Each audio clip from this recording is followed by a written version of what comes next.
Hello dear students, welcome back to my channel edu colours. आज हम इस video में पढ़ेंगे और समझेंगे क्लास 10th की वर्कशीट 47।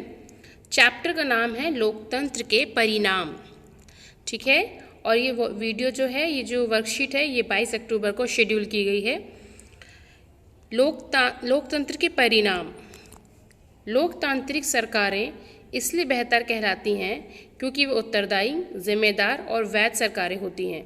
आइए इन शब्दों का अर्थ जानने का प्रयास करें।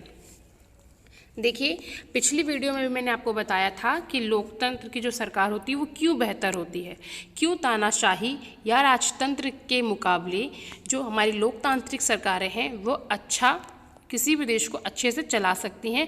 सभी वर्गों की जो उनकी जिम्मेदारी होती है वो उस सरकार पर होती है जो वो बखूबी निभाती है।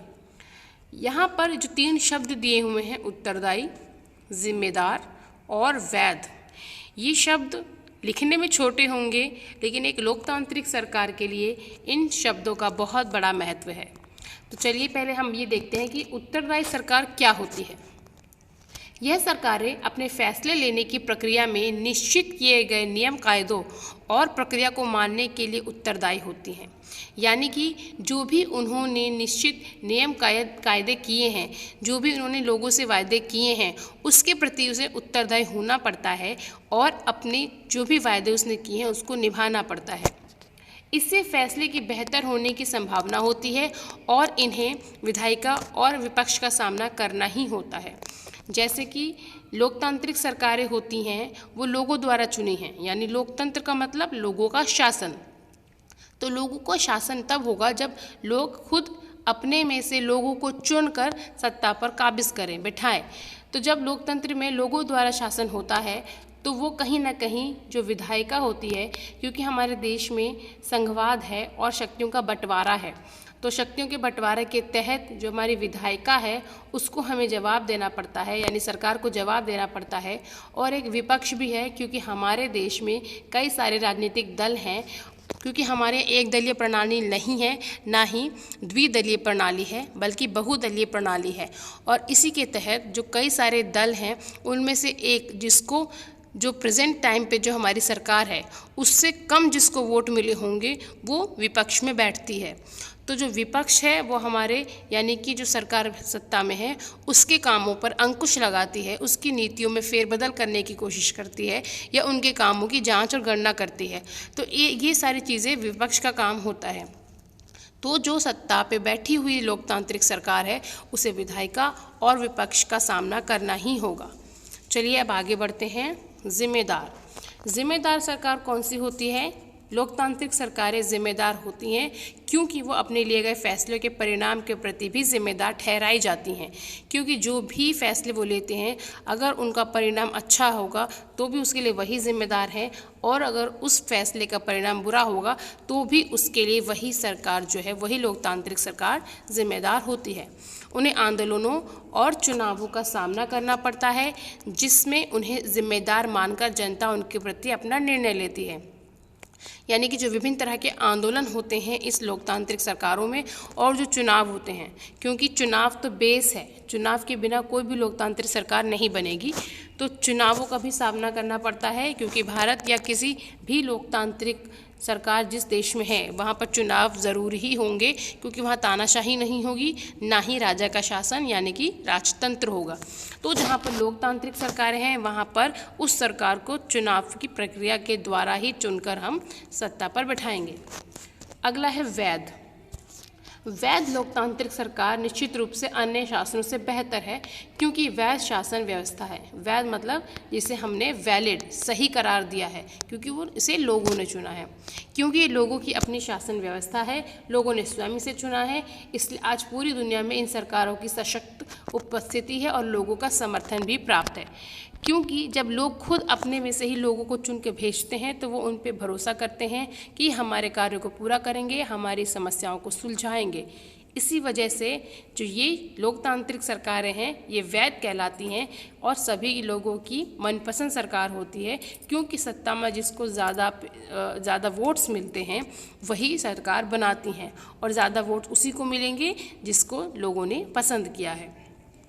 अब हम बढ़ते हैं क्वेश्चन आंसर की तरफ। पहला क्वेश्चन है, लोकतंत्र बेहतरीन शासन व्यवस्था है क्योंकि 4 ऑप्शन दिए हुए हैं। अब हमें देखना है इसमें से कौन सा सही है। यह भ्रष्टाचार मुक्त शासन देती है। हम पूरी तरीके से नहीं कह सकते क्योंकि लोकतांत्रिक सरकारों में भी भ्रष्टाचार होता है। ये फैसले बहुत तेज़ी से लेती है। नहीं, लोकतांत्रिक सरकारों में उन्हें अन्य वर्गों का भी ख्याल रखना पड़ता है, संवैधानिक प्रक्रियाओं से गुजरना पड़ता है, जिसकी वजह से हम ये नहीं कह सकते कि ये सरकार फैसले जल्दी लेती है। ये विकास में अव्वल होती है, ये भी हम नहीं कह सकते क्योंकि बहुत से ऐसे विकासशील देश हैं जो कि विकसित देश हैं जो कि लोकतांत्रिक नहीं हैं।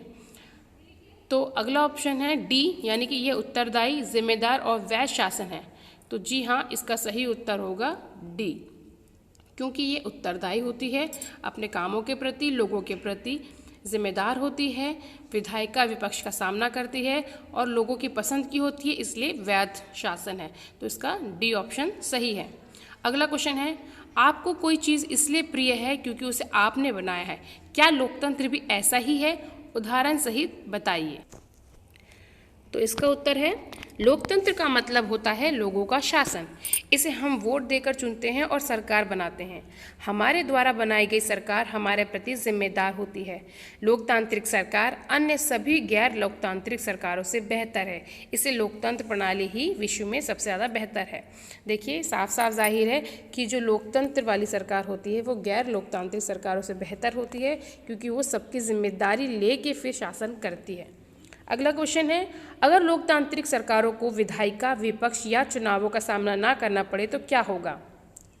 तो इसका पहला पॉइंट है, अगर चुनाव नहीं होंगे तो वह सरकार लोकतांत्रिक सरकार नहीं कहलाएगी, क्योंकि जब लोग द्वारा चुनी जाएगी सरकार तो वो लोकतांत्रिक है। अगर लोगों ने नहीं चुनी तो वो एक तानाशाही कहलाएगी या राजतंत्र कहलाएगी। अगला पॉइंट, विधायिका या विपक्ष के ना होने से वह सरकार अपने मनमाने तरीके से काम करेगी। वह सरकार किसी के अंकुश ना लगने की वजह से गैर लोकतांत्रिक सरकार कहलाएगी। ठीक है, अगर विधायिका है तो हम विधायिका जो काम करती है उसका वेट करते हैं, उसके बारे में सोचते हैं। एक लंबी प्रक्रिया होती है, सरकार पर अंकुश होता है, एक दूसरे के प्रति सब जिम्मेदार होते हैं। विपक्ष होती है जिसकी वजह से विपक्ष जो है, जो मौजूदा सरकार है उसके कार्यों को देखती है, समीक्षा करती है। चुनाव इसलिए ज़रूरी हैं क्योंकि चुनाव के बिना कोई भी सरकार लोकतांत्रिक सरकार नहीं कहलाएगी, क्योंकि लोगों द्वारा शासन चुने जो सरकार होती है उसी को हम लोकतांत्रिक सरकार कहते हैं। ठीक है, अगला क्वेश्चन है, आप अपने जीवन में बहुत से कामों के लिए उत्तरदायी होंगे। लोकतंत्र किन किन बातों के लिए उत्तरदायी है, यानी कि लोकतंत्र किन किन चीज़ों के प्रति उत्तरदायी है?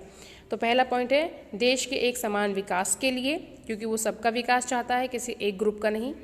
जनहित के फैसलों के लिए, उसके जो भी काम होंगे वो जनता के लिए होंगे, ना कि किसी अन्य खास वर्ग के लोगों के लिए। वो सबके हित के बारे में ही सोचेगा।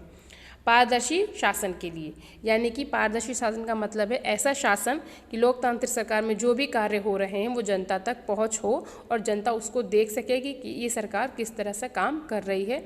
तो ये सारी चीज़ें जो हैं वो लोकतांत्रिक सरकारों की प्रणालियों में ही होती हैं। बच्चों, हमने यहाँ पर सारे क्वेश्चंस जो हैं वो कवर कर लिए हैं। अगर आपको मेरा वीडियो अच्छा लगता है तो आप कमेंट सेक्शन में मुझे बता सकते हैं कि आपको मेरा वीडियो कैसा लगा है। आप अपने फ्रेंड्स में मेरा वीडियो शेयर कर सकते हैं और ज़्यादा से ज़्यादा मेरे वीडियो को शेयर करें। मेरे चैनल को सब्सक्राइब करना ना भूलें और इसी तरीके से मुझे अपना प्यार देते रहें। And thanks for watching.